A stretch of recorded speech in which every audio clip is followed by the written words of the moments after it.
Welcome, everybody, to the Ring Generals Podcast UFC Show special. I am Nick Nenad. Alongside me is Easy E Eric Santos. Cooking, guys. And, of course, my main man, Jesse. What's cooking, jabronis? Guys, we have a big show for you today. Another giant UFC pay-per-view going on in the UFC. Apex, Daniel Cormier, Stipe Miocic, number 3.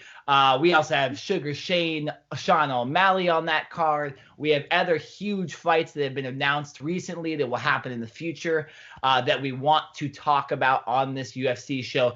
But before we get started with all that, we want to thank everybody for watching and viewing our last 2 podcasts. We've generated some of our best views. We thank you, the audience, for trusting us to bring you big entertainment and good entertainment. And we just want to thank you guys, especially the comments on our social media has been really good as well. And we just want to thank everybody to do that. And of course, if this is your first time watching, or if you haven't done it already, subscribe, like, and comment. All that stuff helps us get out more into the ether of YouTube. There's a reason we're saying it. We're not just saying it because every other YouTuber says it.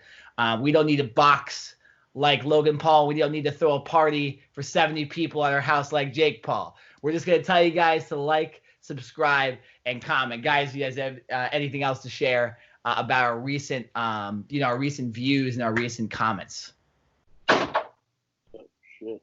Yeah, Nice. I mean, what was that guy? What does that guy have to say in the background, Jesse? I don't know. I guess he loved it. But overall, to the fans, subscribers, whatever, new or old, whatever, thank you for entangling with us. But, in a more conventional way, not the type of with Jada and Will Smith type of shit going on. So, thank you. doing our best to provide you with good entertainment, and we thank you out there for those who have been tuning into the last episodes. We appreciate it, and hopefully we can move this train forward. So, just thank you overall. Yeah. Thank you guys again, and once again, got to say it: like, subscribe, and comment. You can subscribe in the little box, our little logo somewhere at the bottom of the screen. I always forget what side it's on because I'm dumb. Somewhere. I don't So, know. in honor of our recent, people really responding to our stuff, I want to start the podcast today by opening up a truly hard lemonade in honor of RKJ Man couldn't be on this podcast today, so I'm going to drink his style of drinks. Truly inside. Yeah, well, I think Truly's better than Mike's Hards. I'm just going to go out there and say it. And I know he's going to watch, too. And even if he doesn't watch the whole thing, he's going to see the first 3 minutes. So, RKJ, this is for our recent views and continued success. Well, I'll say this. I mean, you rather put a poll right there. Amen. Rather put a poll there and see what the fans would say. If it's Mike's I Hards, think that one would win. I think this would win. This is the more popular one. You see how popular it is amongst all ages of people too. I got my dad to drink one last night. Okay. Makes sense. Yeah, no, it's pretty cool and exciting. But let's actually get to the podcast, guys. Huge fight coming up this weekend. Stipe, Daniel Cormier could be the last fight for both of them. They both hinted at possible retirements, especially DC. He didn't want any of that John Jones smoke. We all want him to do it, and maybe we'll get into that a little bit later. But DC has said that he will most likely retire, and there's an assumption that Stipe might retire as well. Like I said, Sean O'Malley, on this card as well. He's been running through the UFC so far, and the UFC is doing a good job of not throwing him to the wolves yet as well. And then, of course, big fights also announced. Covington, Woodley, that's a big one, and many other pay-per-view fights we'll talk about. But, Eric, I'll give you your first thoughts on UFC 252. We will go back to it and officially predict it, but what are your first thoughts coming into this Stipe Cormier fight? It's been a long time coming. I mean, exactly a year ago, we went to go check out UFC 241, right? I believe so. Yeah, that was with the second encounter with Stipe and DC. Great fight, but overall, just by seeing the tail of the tape between those two, DC, the first encounter, DC won, and then the second encounter, it was the favor of Stipe Miocic. So both of them are even. Both of them are have the one up on each other. So it's gonna take a lot for them to break the tie between those two guys. I mean, those guys. I'm not sure. This one's more of an unpredictable kind of thing. I'm not, gonna throw out guesses right now. But as far as this goes, this is something that I don't know what really lies in the future for both of them. Really, I mean, as far as like DC goes, it looks like he has a career set up for him as commentating. And then we've also spoke about how there were rumors about him going to Fox and be part of WWE for backstage, but obviously that was scrapped, right? So yeah. I think in a way he has his eyes set out for something else. DC having a career in commentary, and Stipe, he also doesn't need really much fighting because obviously he has his career as firefighting because he sees fighting as like a side job, but firefighting is his overall career. So he doesn't really need fighting, and I can see why he would contemplate retiring, but that also puts kind of like the heavyweight division at question. Francis Ngannou, who is he going to face then? Because isn't he like the number one contender for the title? So yeah, so that also leaves for Francis, who's he facing? That's just my overall, what does the future hold for Francis Ngannou if those two guys are going to leave? Jesse, your initial thoughts on this, on Stipe and DC round 3? I mean, like Eric said, right now they're one apiece. Obviously they both, finished each other within like a couple rounds separately, but still they're one apiece. If DC would have stick to his bread and butter wrestling, which he's obviously a great competitor as a wrestler, you should have no problem. But also, Stipe is no slouch himself. I mean, he's an NCAA champion, I believe. Well, I mean, I gotta check. I'll check later. But anyways, Stipe is no slouch. He's got great takedown defense. He's got great boxing, and DC as well. So he's got a better reach. Obviously, Stipe, he's taller. He's a bigger guy, but DC will close the distance and try to give him a couple of hooks and then boom, probably put out his lights. Stipe could do the same thing, but yeah, I mean, this could possibly be DC. Well, most likely DC's last dance. So he could be another one of those guys who could go out as champions. We've seen past couple of fighters who actually never ended a career as champions. The ones I could kind of come to my head right now at this moment is Dan Henderson when he was facing Michael Bisping for his final fight. And, Michael Bisping defended his title, won it fair and square. Fortunately, Dan Henderson couldn't, put him out. So, I mean, like even Henry Cejudo said in the past, if you really want to fight, go out as champion, you really must want it. But it's a tale of tape. Who wants it more? Yeah, well, this card, that fight obviously is going to be the big headliner, and it's going to be exciting. I'm really, it's a true trilogy fight, right? Like we haven't seen one of these in a while. I think we're all hoping for that Nate Diaz-Conor third fight. That would be another true trilogy. Long time in the making, but I mean, as even as two fights you could get, right? You have Diaz clear winner, McGregor winning the next fight. But even better with this one than a lot of others was, Stipe won he won by knockout in his last fight in number 2, and obviously Cormier getting the win in the first one. So we have no controversy or anything like that. We just have a third fight between two older fighters, two legends in the business in the heavyweight division, and I'm super excited. And I'm even more excited too because obviously we went to UFC 241 like Eric mentioned last year. We got to see that fight live, so to see it again 1 year later is always exciting. It means that second fight was just as good as probably this one's going to be. So I'm really excited. The rest of this card though, Sean O'Malley versus Marlon Vera. Big fight there. Junior Dos Santos versus Jorginho Rosenstruck. That's an interesting fight, obviously, because you got Junior Dos Santos, who's on this like late career roll. somehow still up there in the heavyweight division. And then you have Rosenstruck, who obviously hit a huge speed bump against Francis Ngannou.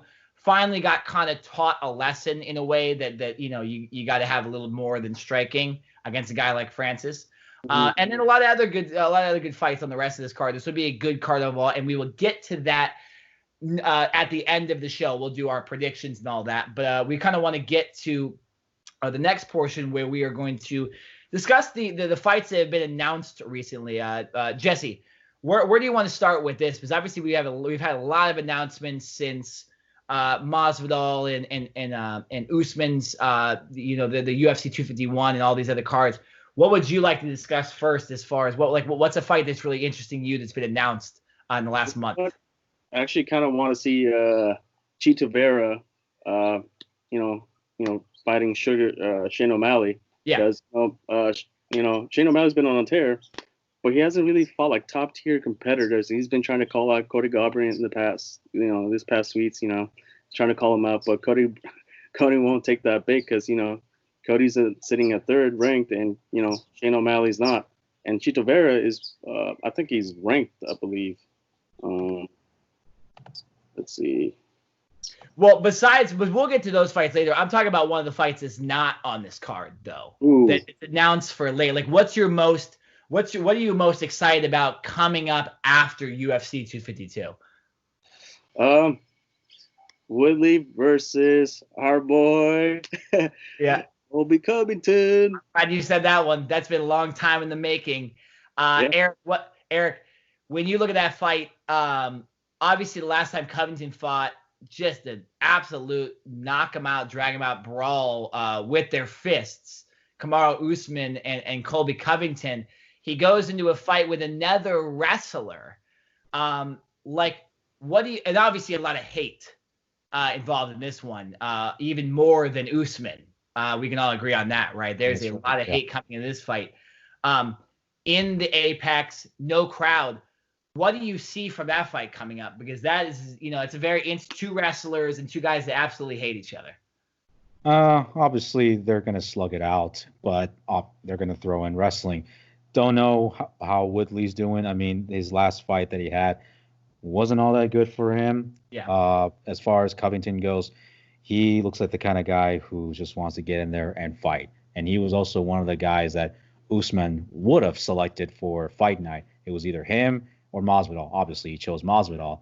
And so that left Covington without an opponent. For him, I think it's convenient that he was able to skip the fight between Usman. That way he can get his hands on Woodley, somebody who he's had a bad past with. And he was wanting to have his hands on him for quite a while, since 2018. Long time. So yeah, it's been a while. So I think for Covington, it's gonna benefit him knowing that he wants to get in the octagon with Woodley. Don't know how Woodley, where his head is at in this one, but I can rest assured that Covington, he will obviously do whatever he can to put him down, and he's one of those guys. I mean, obviously he's the most hated guy for a reason, but you cannot argue with the man's credentials. You gotta give him credit for his cardio, his wrestling, his boxing, as we saw with Usman. That does put, obviously we can hate him all we want, but when he gets in the ring, when he gets in the octagon, that's he does show, he does perform. So if I was Woodley, I'd be ready for a long night with Covington. Yeah, they've verbally agreed to that fight, so no official announcement yet. They don't even know necessarily if it will happen at a pay-per-view card like a UFC 253 or if it will be its own fight night. Obviously, I would love for it to be fight night because you get 5 rounds of those guys. I think you have to have that, especially with no title on the line, to get it to 5 rounds. And they should be headlining a pay-per-view. This is one of those fights, those non-title fights, that needs to be headlining a pay-per-view or a fight night card. Sorry. To your point, real quick, Jesse, I'll give you this a second. To your point, Eric, about Covington too, because obviously, when you look at Covington, it's the Trump stuff, it's the making fun of nerds, it's all that stuff. Yeah, he is seriously one of the best welterweights in the world. Kamaru Usman is dominating the welterweight division. You saw what he did to Masvidal on short notice. I believe he probably would have beat Gilbert Burns, and obviously he destroyed Woodley in their first fight, and beat Covington, of course. So I'm not going to take away from Covington that he decided to not do one takedown to Usman in that fight and try to socket robots with him. I thought that was a mistake. I didn't understand why the guy like Covington, who was not the title holder as much as he wanted to say going into that fight, to kind of give up your biggest strength. So I'd be interested to see how he uses his wrestling, since I believe he's one of the best wrestlers in the UFC. Jesse, what are your thoughts on all of that? The fact that, well, two things really. One, that the overall fight, and what you think is going to happen in that fight, and number two, how you think with no crowd this fight's going to be different. Obviously, with probably people being behind Woodley and Covington having really nobody to do the whole Trump shtick for, right? There's nobody there. So what are your thoughts on all of that? Oh, okay, let me tell you this. The second part you just named, whether or without, regardless, Colby Covington will always show his support for Trump. Nevertheless, on camera, with no fans, doesn't give a crap about it. Okay? But the second of all, obviously with Woodley and Covington, they have, ties since when they were at AT&T together for a little bit until Woodley was champion. He went over to Duke Rufus's to train. But even though they still have ties over there, obviously there's a little bit of animosity going in there because, Covington said at the beginning, it's like, well, you just basically left our team and, turned our backs on us. So, of course, I want to beat the crap out of you because you turned your back on me. I mean, but going to this fight, I do believe, even though despite coming off losses, even both of them are, I give Colby the upper hand because, his head movement, boxing, wrestling, it's up par with the best, and especially with Usman's class level. He showed it, displayed it until, he lost. As for Woodley, he didn't look that great for him coming off his loss against Gilbert Burns, who's not really known for wrestling. He's a jiu-jitsu guy. He's a guy who competed in lightweight. So I mean, it's not looking so good right now. And on this, what I do pay attention to is detail. When his coaches tell him what to do, he's not listening to them. When they tell him to not fight off against the cage, he still goes back to the cage. He stays there, like a deer in the headlights. Doesn't know what to do, but he actually will try to counter you. But that, the countering didn't work against Gilbert Burns. I think he's gonna have to call it a career if he's gonna, lose against the guy against Colby Covington. Eric, what are your thoughts on that? Do you think Woodley, after a couple bad losses in a row, will be further and further away from a championship shot, in any sort of 2020 picture? What are your thoughts on that? What does happen if Woodley loses this fight or gets dominated by Covington? He's gonna have to go back on the drawing board. I know for a fact that he'll probably want to keep fighting, but I don't think he's going to come out the same. I think in a way Covington, he's going to humble Woodley in this one because it's just like Jesse said, and it's a good thing that he brought this up because we've been talking about it, and he did bring up a good point that Woodley doesn't really listen to his coaches, which, obviously that's something that you should do, but it's just a shame that he doesn't do that. And coming up, and if he does lose this match, which I do feel like that will happen, because just how skilled he is, I don't think Woodley will come out the same. He'll go back to the drawing board and keep fighting, but I don't see him getting another title shot anytime soon. That's my overall stance about Woodley.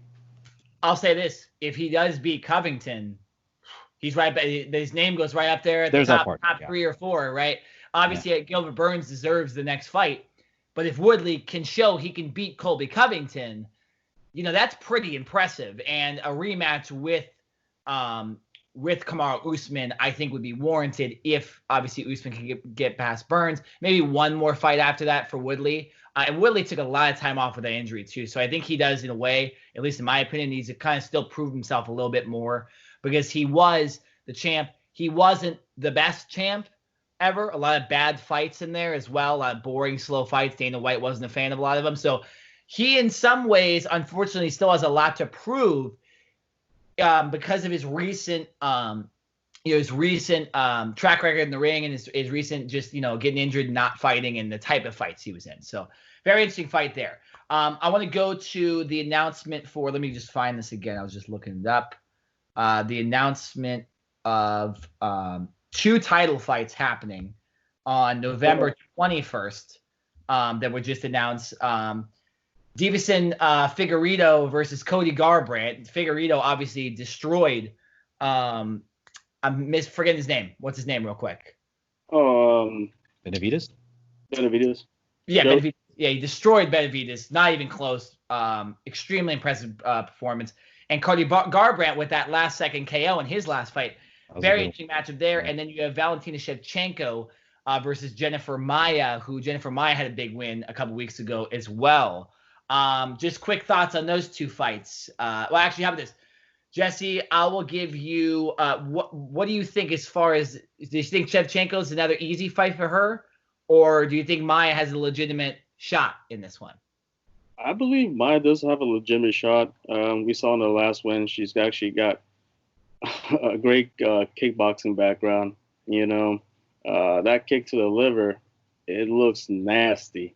If she could do that again and put it on display against Shevchenko, I believe Shevchenko will be in for a long haul.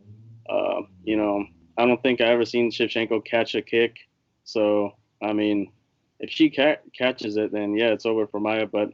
And her jiu-jitsu as well is pretty damn good. But it could go either way. But, I'm going to go with my girl Shevchenko, because she's been dominant and she's been displaying it for the highest level for a while. She went up against, current featherweight champion Amanda Nunes, twice. They ended up in controversial. One was controversial. One was a unanimous decision. She's got, she's one of the best. No, it'd be a very interesting fight. Difference in styles in a lot of ways, and obviously Jennifer Maia coming in as the ultimate underdog in that fight. Eric, moving back to the second fight, I mentioned Garbrandt and Figueiredo. You saw how badly or how easily he won his fight against Benavidez. And you look at Garbrandt returning, looking really good, big knockout win. You call it lucky or whatever you want, but still a big knockout win. What are your thoughts on that fight? Like it's interesting that Garbrandt gets the first shot, right? Yeah, I mean, I'm actually happy for Garbrandt. I wouldn't call it luck, but I would say that Garbrandt, had a really opening shot the last time he fought. So Garbrandt versus Figueroa, it's gonna be a long night. I just hope Garbrandt keeps the momentum going. Now that if he is willing, if he's back, if he's really back, then he has a shot against Figueroa and actually beat him. I'm cheering for Garbrandt on this one, just by how he's been changing, how he's been evolving. So that's why I'm going to go with him on this one. It's going to be a good, I think it should be a good fight. I'm cheering for Garbrandt on I'm definitely got his back on this one.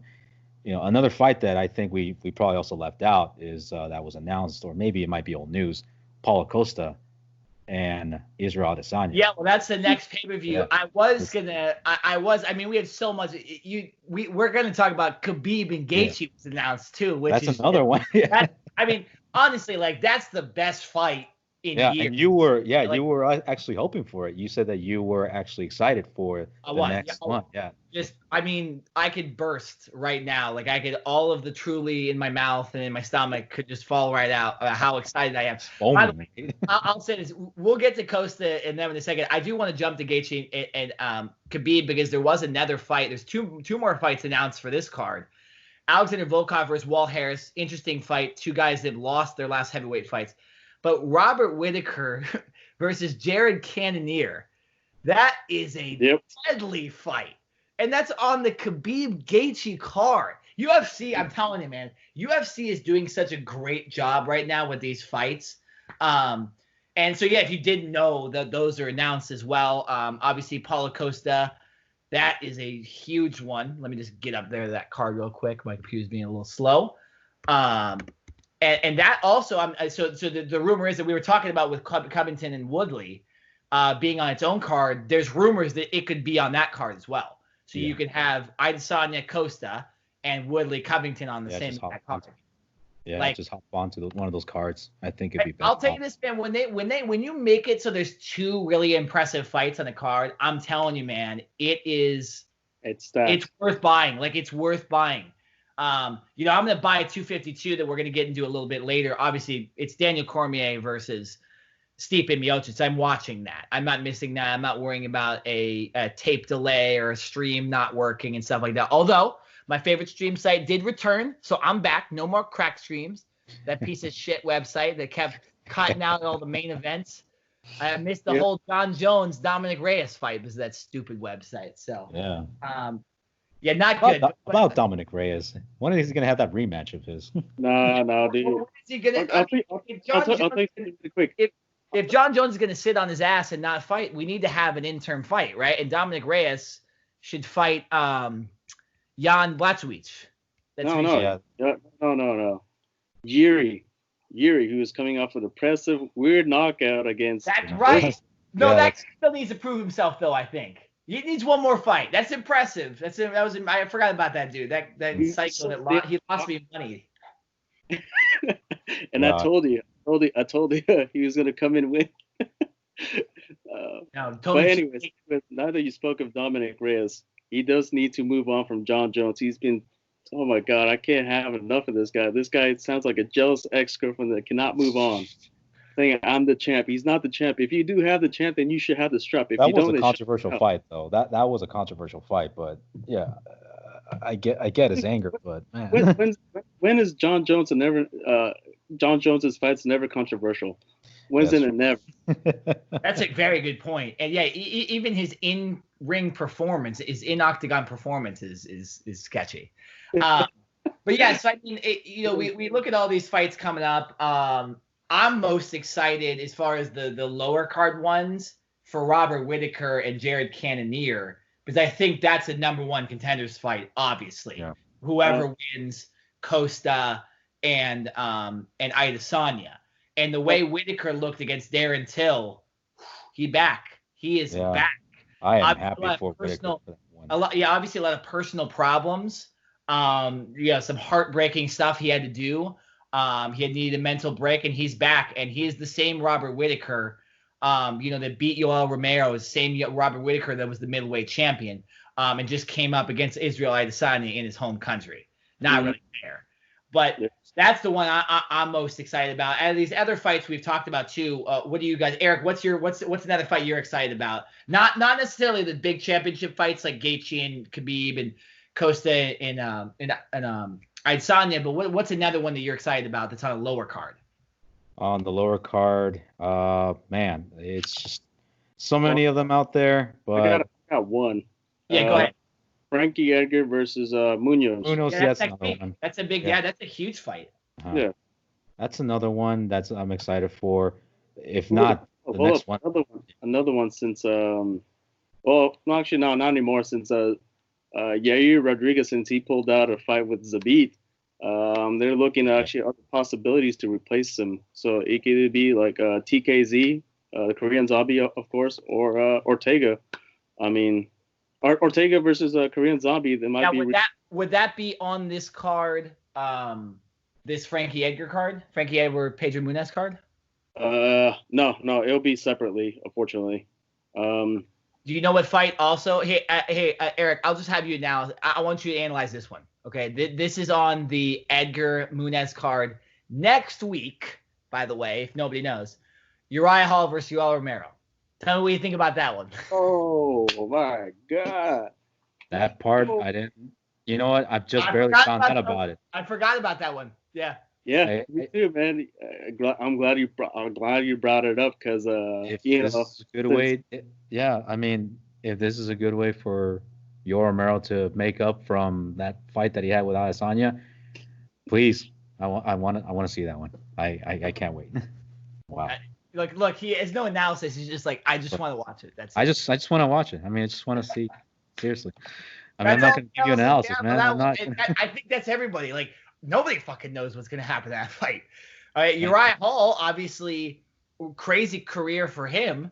And Yoel Romero, that kind of shit show he put on in the Adesanya fight, hopefully he just throws a punch this time, right? Like, anything will be better than the last Yoel Romero fight. But we obviously know what he can do, and it'll be interesting to see in the Apex. Ooh.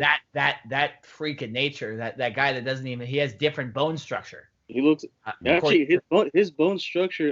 A doctor did a test on him. His bone structure is actually twice as strong as a normal human being's. Well, bone. Yeah. I mean, so with recent news that the U.S. government has come out and said that they've discovered a UFO. I think we know who came out of the UFO that they found. It was Yoel Romero a couple of years ago. I think implanted a gene into his mom, and then boom. Took off, and then Yoel Romero was a freak of nature. He was like basically a miniature-sized Hulk. No offense to Costa, but I'm saying he does look like a damn Hulk. Uh-huh. Yeah, no, I mean that's it. It's just such a good fight. It's such a good fight. So much to talk about. Before we get into UFC 252 as well, we did want to mention. So our last podcast, one of the main things we talked about was Mike Tyson and Roy Jones Jr. That fight is still happening, but they moved it back to sometime in November, almost into December. So, there's a likelihood of fans, but we probably won't talk about that fight again for a while unless there's more changes. So we did mention on our last podcast, Jesse, that we were going to probably talk about that in the next couple of weeks. We will not, obviously, we will talk about it in November when it does happen. Yeah. So we just did want to discuss that. And if you didn't know, Mike Tyson and Roy Jones Jr. is moved to November for maybe a chance one of the states opens up and allows fans for that. But I think that fight does need fans. Hold your bets, dude. Yeah, you can't have that fight without fans. Hold those bets till November. Mike Tyson's winning. There's no way he's losing to Roy. But that's it. By the way, and here's the thing. I'll do a little promotion for our last podcast. We had a great discussion on kind of what Mike Tyson's mindset might be going into that fight, and also the ramifications if he wins and if he loses. A very great discussion. It was RKJ, it was Jesse and I. Go back and look at that. A lot of people liked the discussion as well. So go over there. And then, of course, once you watch that, like, subscribe, and comment. She plugged right there. Last podcast. We also talked about in that last podcast WWE's mismanagement, if you're a pro wrestling fan. Just how bad their creative is and the wrestling business in general, what's going on and how it can be fixed. Just our opinions on that. So, but guys, let's get into UFC 252. Headlined by Stipe Miocic and Daniel Cormier. Sean O'Malley is back on this card facing Marlon Vera. You also have a lot of interesting fights lower on the card. Junior Dos Santos, Jarinho Rosenstruck, John Dobson versus Merab Valishvili. I think that's how you pronounce his name. Bantamweight bout. And then here's a really interesting fight. It's a light heavyweight bout that starts the main event card. Ian Cutelaba versus Ankalaev. And if you remember, that's the fight where Cutelaba, he did that fake how do I explain this? He faked like he was getting rocked, and the referee stopped it 38 seconds in. So this is a rematch, but the first fight had a lot of that controversy, and Ian Cutelaba was very stern by the fact that he was faking it. Oh no, he was upset. Yeah, so that was that was going to be a really good fight. Ankalaev also a Dagestan guy. So one of the Khabib guys, and obviously we've seen a lot of the Dagestan guys, dominate recently. So that it's going to be you got Jim Miller on this card as well, Herbert Burns, a lot of good guys on this card as well. So how do we want to do this, guys? What do you guys think about this card overall? Obviously not as great as UFC 251, 3 title fights, all that. But, we have Sean O'Malley in the second position. We have a big heavyweight bout. We have Ankalaev Cutelaba, and then we have, of course, the legendary heavyweight championship fight, 1 year in the making, trilogy, Stipe and Cormier. It's gonna be very interesting. We did talk about that earlier, so we'll just get to the predictions now. Jesse, I'll start with you on this one. I'll give you this one. Ankalaev and Cutelaba starts the main card. Obviously, we know about the Dagestan guys. Yes. Cutelaba, very, very good fighter. What's your thoughts going into that? This kind of underrated fight. Actually, I'm gonna go with Ankalaev on this. The favorite. Of course, the controversial stoppage is just all BS. I think Herb Dean was reffing that fight too. Yeah, a lot of controversy lately, right? Yeah. No, the thing is, controversy. I could get on a separate topic about Herb Dean right now, but I am not. So yes, that's just the Jesse hour, man. Hey, Jesse, if you want to, this is your platform, man. Let's talk about that before we get. I'll say briefly. Okay. These past couple of UFC events, especially on the biggest stage of them all, especially in the main card. No, not the main card. The main event. He's had some horrible stoppages. Some of these stoppages that should have been, stopped. Even Dan Hardy said, "Do your fucking job." Excuse my French, but yes, he should do his job. I mean, I think it was. What was the guys that got, basically got straight punched in the face? He was wobbling and just fell back, and Herb Dean just kind of looked at him a little briefly, and then till the other guy came over and gave him a couple punches, and the other guy didn't want to. Yeah, that was a terrible one. That was bad. That was a bad one, yeah. I mean, Herb Dean's got his track record's not looking so great lately right now. But anyways. Back to the main fighters. I'm gonna go with Ankalaev, going for unanimous decision.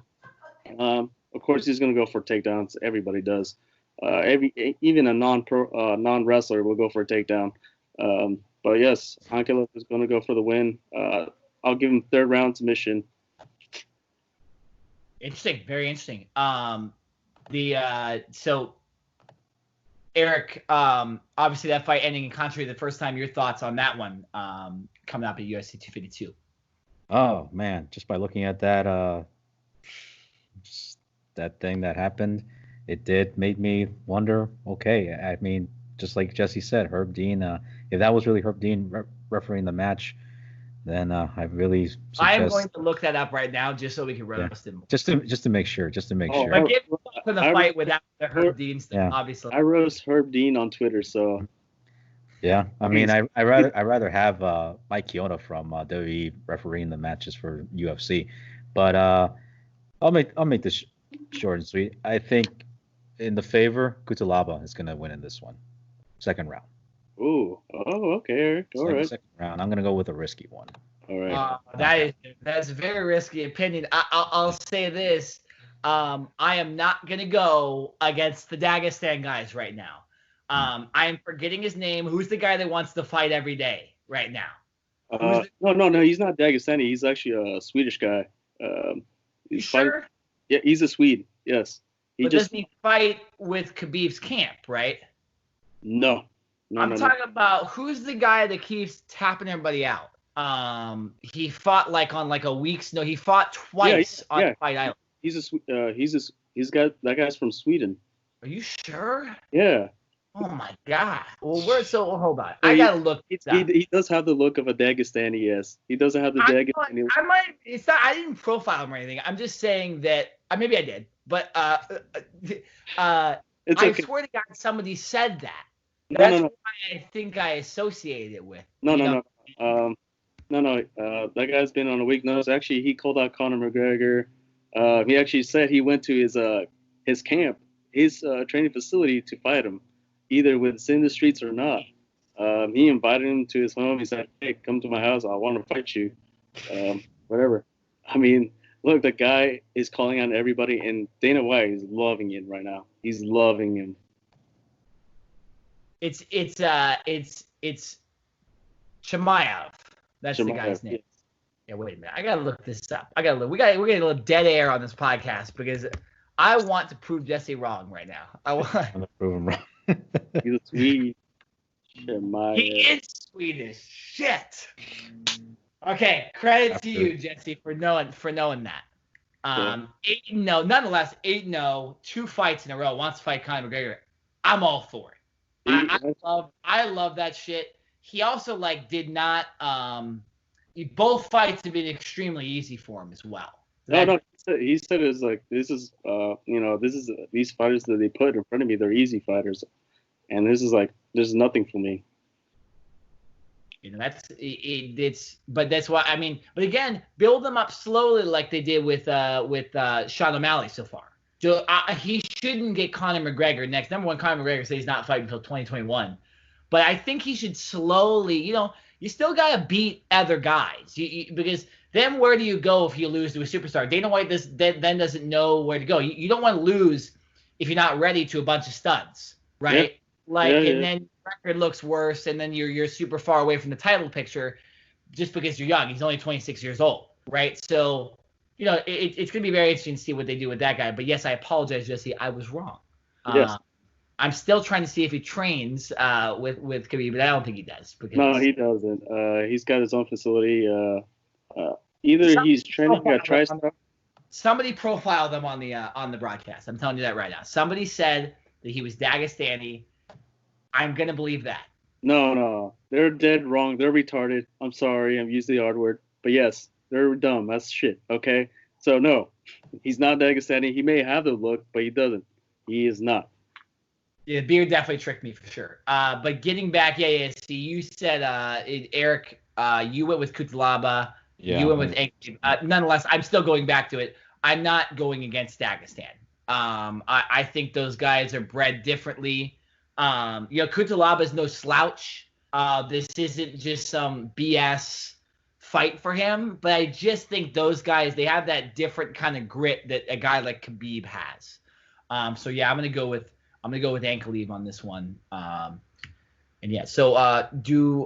I don't know much about this Dobson fight, Jesse. Do you want to educate me a little bit on that one? Why that's so high on this card? The reason I don't know much about the other guy. I believe I only watched 1 or 2 fights of his, but I'm not too insecure. I'm not too educated on him, but I am educated enough on John Dodson. John Dodson is the winner of the Ultimate Fighter with Bisping and Miller.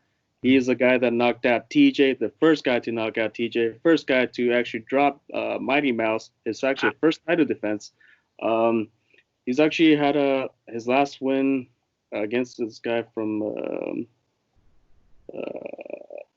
I think his last one was a unanimous decision. Well, the guy is in fast. Trains out of Albuquerque with John Jones's teams. They got a great group of guys back down there.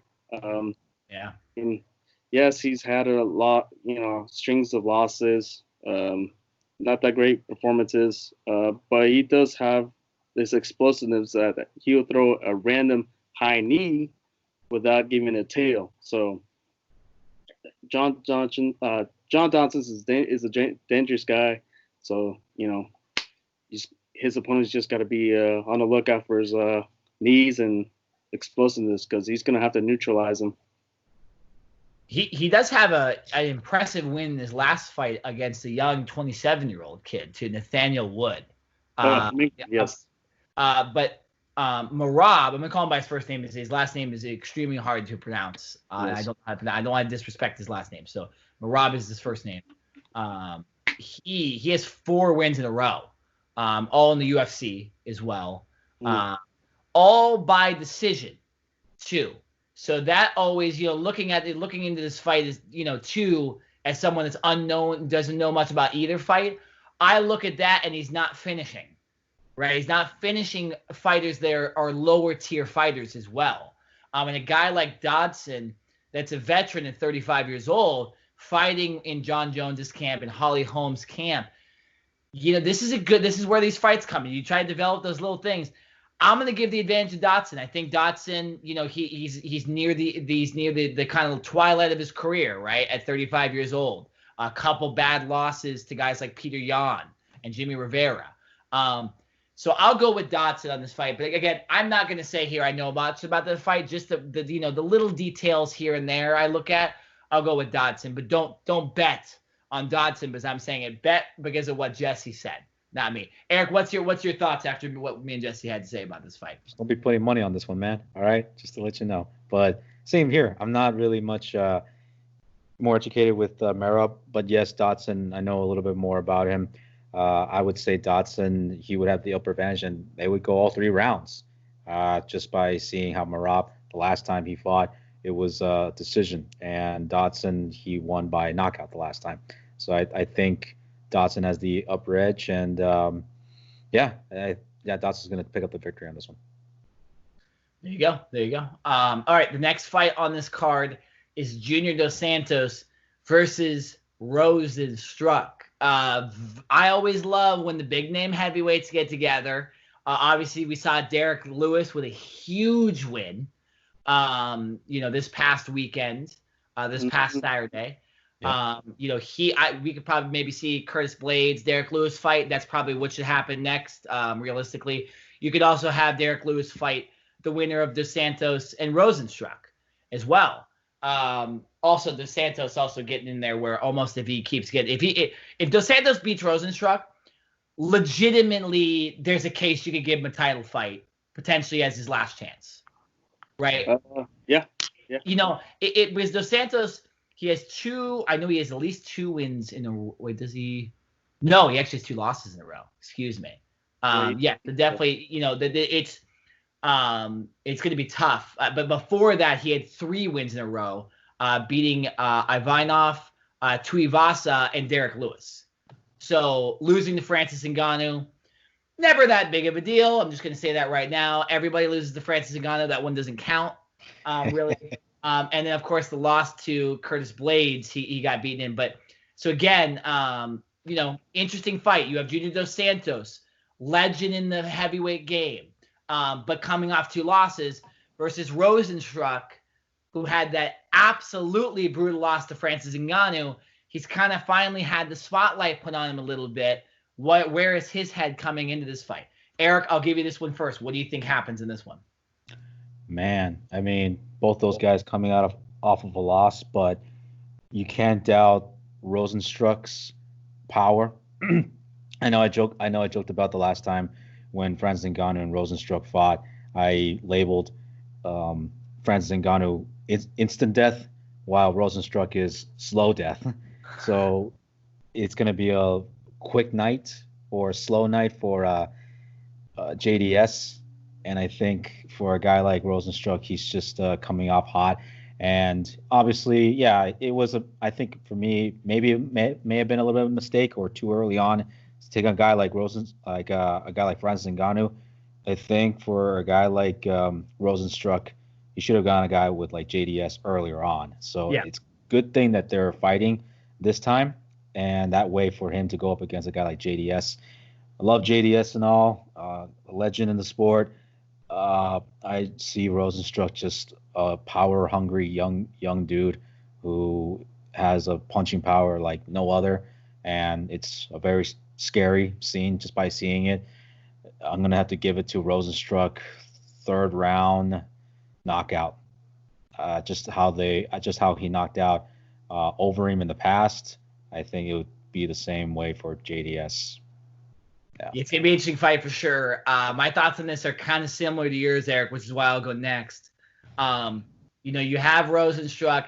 Interesting with Rosenstruck, too. He has the early knockouts of a lot of guys. And then, we could say it, a last-second, hurrah against Alistair Overeem, in which a fight he probably would have lost, right? Yeah. So it should be really he shouldn't have fought Francis because of the way he performed against Overeem, and then Francis, obviously, and that's exactly what I'm talking about with Chimaev. You can't do that to him. He's performing well, but you guys slowly build up a guy like Rosenstruck, like they did Francis, right? Well, somewhat. No, actually, they fed Francis to the wolves a couple times too. So the heavyweight division, they're kind of messing with a little bit. But yeah, no, I see first round knockout here from Rosenstruck. I think DeSantos, he probably should have been done after the last fight. He still wants to fight. I get it. But he's likely not going to get a championship shot unless he wins a fight like this and maybe wins another one, right? And I just think Rosenstruck's going to be smarter. Junior Dos Santos is not like one of those guys that just has that ridiculous knockout power. Legend in the business, but I'm going to go Rosenstruck in the first. What do you think, Jesse? I agree with you guys. Obviously, Rosenstruck, he's actually got a better, movement. He actually can move around, better head movement as well. He's got better footwork overall than Junior Dos Santos, to be honest. Unfortunately, when he came across Francis Ngannou, when he was before he got knocked down in that brief second, he was actually dodging some of the shots from Francis Ngannou until he caught him, backing up way to the cage and then got caught. Yeah. But overall, JDS on the other hand, his footwork is not that great. You saw him with Curtis Blades catching him with an upper. I think it was an upper hand. No, it was a upper hook, and he caught him, and JDS went to sleep. JDS is one of those types of fighters that kind of types of heavyweights who actually does not mask that that power left hand or power right hand, whatever hand he's actually got better, which is more scarier, but he does not mask it. He does not cover it. He does not use jabs, doesn't utilize it. Rosenstruck does. He kind of does. He uses little leg kicks too, tries to give him a false tail, and then, Rosenstruck will actually utilize it and capitalize, which JDS does not, hasn't, unfortunately. So I'm going to go first round, Rosenstruck. First round, huh? Yeah. Well, I'm the only guy who's going for 3 rounds, but he shouldn't let it get to the 3rd round. I'm telling you that right now. That would be, if he wants to be a player in the heavyweight division, he can't just sit back. He has to be a little bit. He has to be aggressive. That's what I think. So I think he wins. But yeah, I think it's first round. I think it's slow and a terrible death for Junior. Like you said, I'm going off your thing, Eric. He's going to go to Sleepy Land, okay? He's going to go to Neverland, okay? Yeah. He's going to get knocked out to the Brazil. That's what's going to happen. All right, next fight, co-main event, Marlon Vera versus Sugar Sean O'Malley, one of the most popular UFC fighters right now. O'Malley coming in at the crisp age of 25 for this fight. He is also coming off 12 wins in a row, being a 12-0 record. And Marlon Vera coming into this fight, he had multiple wins in a row before a loss to 22-year-old Song Yadong on the Overeem Harris card. It was the second card in Jacksonville when they did the first quarantine card. Jesse, I'll give you thoughts on this first. You were really excited to discuss this fight earlier, so I'll absolutely toss it over to you. What do you think happens in this fight, and who do you think wins? I'm going to go with Chito Vera, Marlon Vera, okay? Woo! The reason I say this, because actually, I can't keep this guy's name out of my mouth. Cejudo, he actually said Sugar Shane O'Malley has never faced a guy who's actually has better grappling than he does, and this is the first test he's actually ever going to come across, because the other fighters that Sugar Shane O'Malley has fought were strikers, no grapplers, strikers, and so this is going to be a good test for him, see where he's at with his ground game, his takedown defense, and how it is. I am going to give Sugar Shane O'Malley the advantage of the striking department. But the grappling department, I'm not going to give him the advantage of. So it's going to be a long night for O'Malley, possibly. If not, then, good for him. And this is going to be a first-ranked opponent, I believe, for O'Malley, because he hasn't fought ranked fighters before. So this is a way of getting him to the top 10, if not the top 5 category, and challenge for the title eventually soon. In his career. So I'm gonna go with Marlon Vera. You think it's what round are you thinking? I'm actually really interested to hear what you think. You think it's a submission and knockout, or do you think he just outlasts O'Malley and kind of teaches him? I think he's gonna outlast him. Because like I said, I don't know what's Sugar Shane O'Malley's ground game too much, but I know you probably have trouble with him because Chito Vera is no slag on the ground, so he's pretty decent. So yeah, it's gonna be very interesting. Eric, what's your thoughts on this fight? Can Sugar Shane continue his undefeated streak, or does a veteran like Marlon or killer like Marlon Vera get him? It's going to be a big test for O'Malley. I think, and I've been watching this too on the UFC Countdown. O'Malley, he bought himself an octagon in this warehouse facility, and so he's been doing his best to, do grapplings in order to counter grapple a guy like Vera. So I think for Vera, he is going to have the advantage as far as for grappling goes. Don't know how much O'Malley has as far as grappling and wrestling goes in order to try to counter a guy like Vera. So as far as the striking goes, I think O'Malley, he will have luck on his side if he does pull off an upset victory like he did, or like that famous knockout punch that he had in his last fight. I think O'Malley, he will have luck on his side and do that to him in the second round, but Vera's smart. So in a way, I think for Vera, he will have the upper advantage. The only way Vera can win is if they go the distance and grapple him and tire him out and do takedowns. But O'Malley, his striking goes, also just the amount of strikes that he can pull off to Vera, that can also count as for many points. So as far as for O'Malley goes, for me, I'm gonna have to go with O'Malley on this one. Nothing against Vera. I just think that O'Malley might pull it off, and they would go to the distance. I don't see a knockout on this one. I see more of the distance. I see it going the distance as well. Very interesting fight, Jesse. I love that you mentioned the fact that the grappling game for Vera is extremely impressive. He's a Brazilian black belt, best you can get. A little shout out too. He's also fighting out of Irvine, California, according to Wikipedia, which is about 10 minutes away from where we all live. Eric, actually, it's extremely close to you. Yep. But, you guys have done your own little training in Irvine, California before as well. So, shout out to a local guy. He's from Ecuador originally, but apparently he's fighting out of Irvine, California. So very, very cool. Nothing to do with the fight necessarily. I don't know if Irvine is breeding fighters. Let's just say that. But, this is a really, really interesting fight. You're right, Jesse. This is the first real guy he's kind of faced. Wineland was impressive. Obviously, caught him with a knockout punch. I do think O'Malley wins this fight. I do think it goes the distance, though, because I think he'll do enough. He'll impress the judges enough, and he'll win. But this will easily be his toughest fight, and it will kind of send him maybe into, okay, I really have to get my shit together, right? If I want to get to the title, if I want to get, eventually a title shot against a guy like Peter Yan, who just, absolutely murdered Jose Aldo in that fight, a legend, a guy that does not care. So yeah, very interesting fight. But yeah, I'm going to go O'Malley in 3. I think it goes the distance.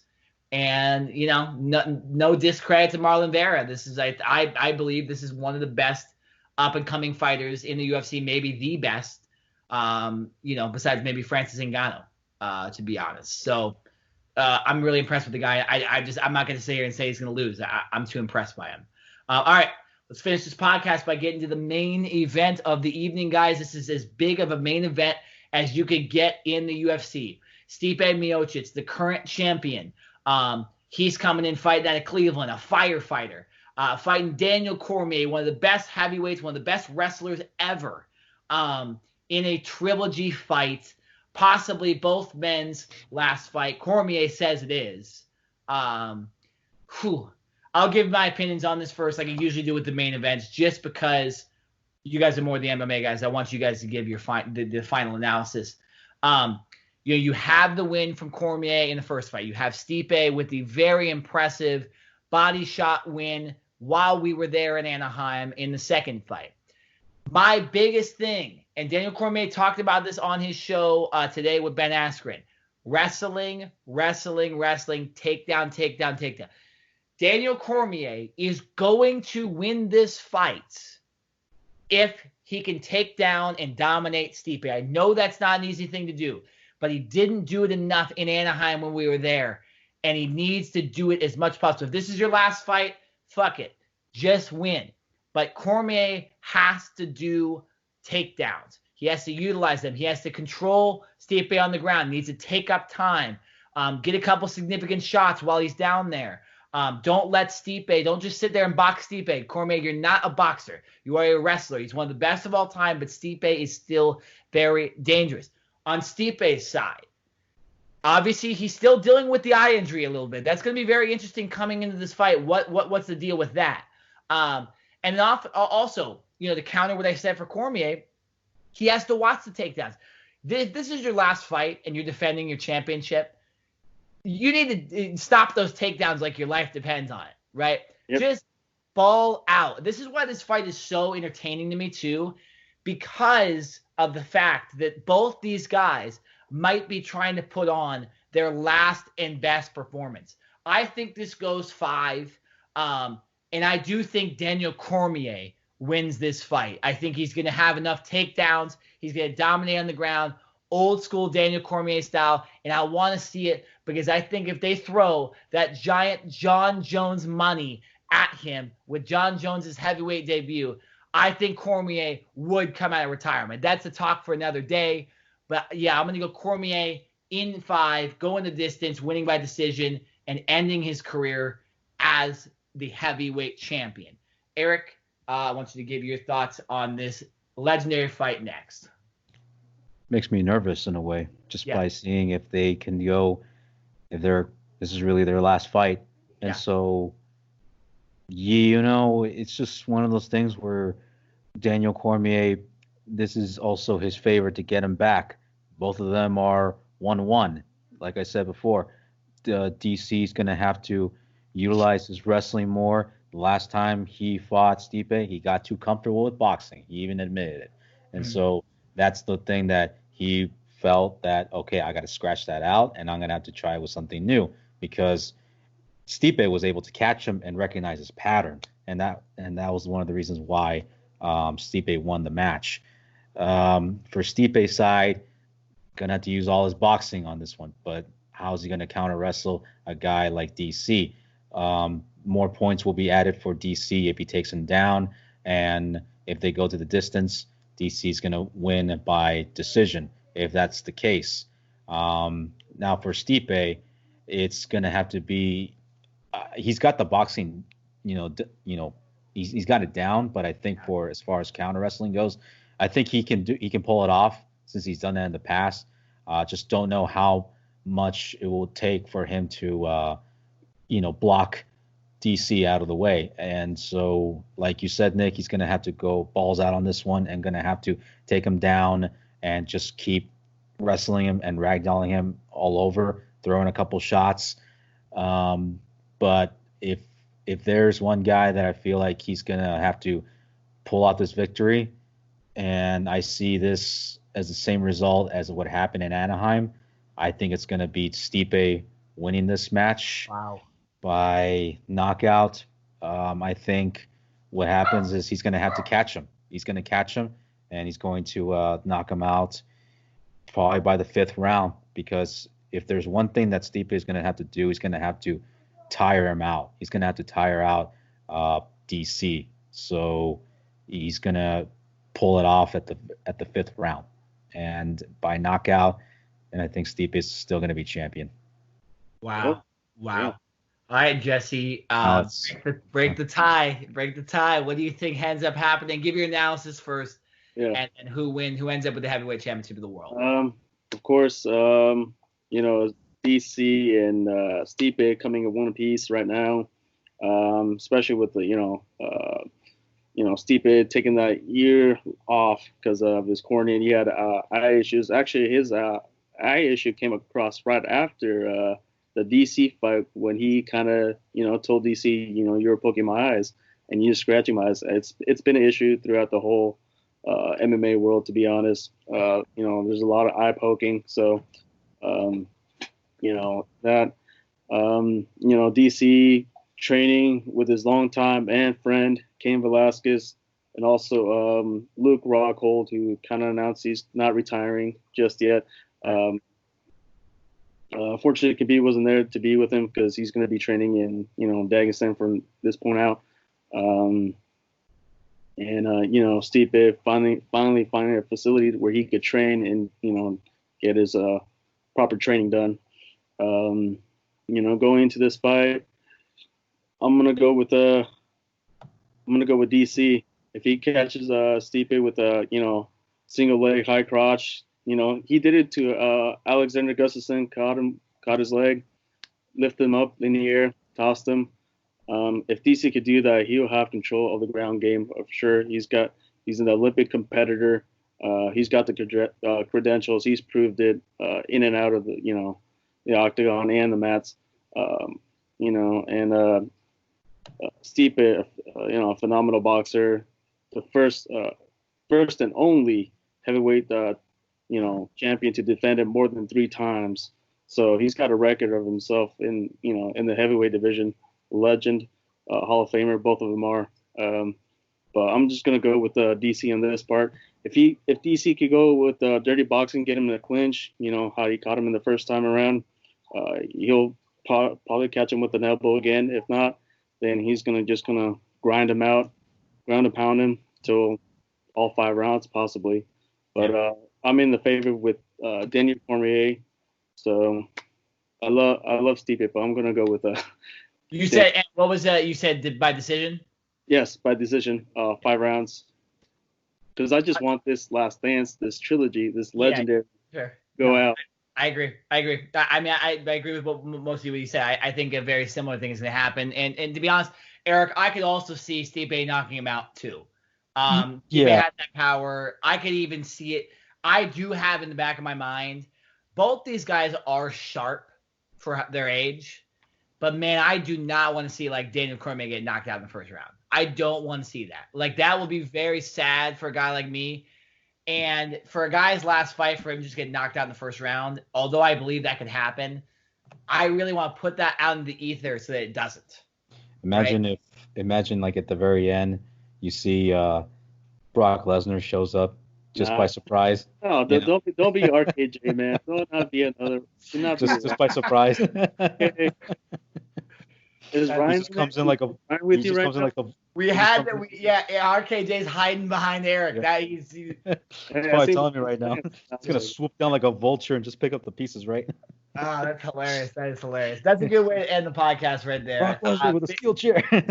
Big UFC 252 coming up. Big fights coming up. We'll do another UFC show likely for UFC 253. And we will see if we have a podcast next week. No guarantees, because the wrestling business is not producing the best. Right now, we're trying to jump on the best and tip-top content. But yeah, we thought this was a good idea, and we always love talking MMA, specifically the 3 of us too. Eric, why don't you take it away? Like, comment, subscribe, but as always, raise a glass in the sky and salute the ring generals.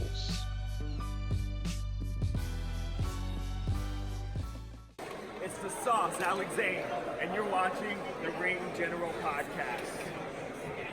Turn this man around. Subscribe, like, and comment. But raise a glass in the sky and salute the ring generals. That's right.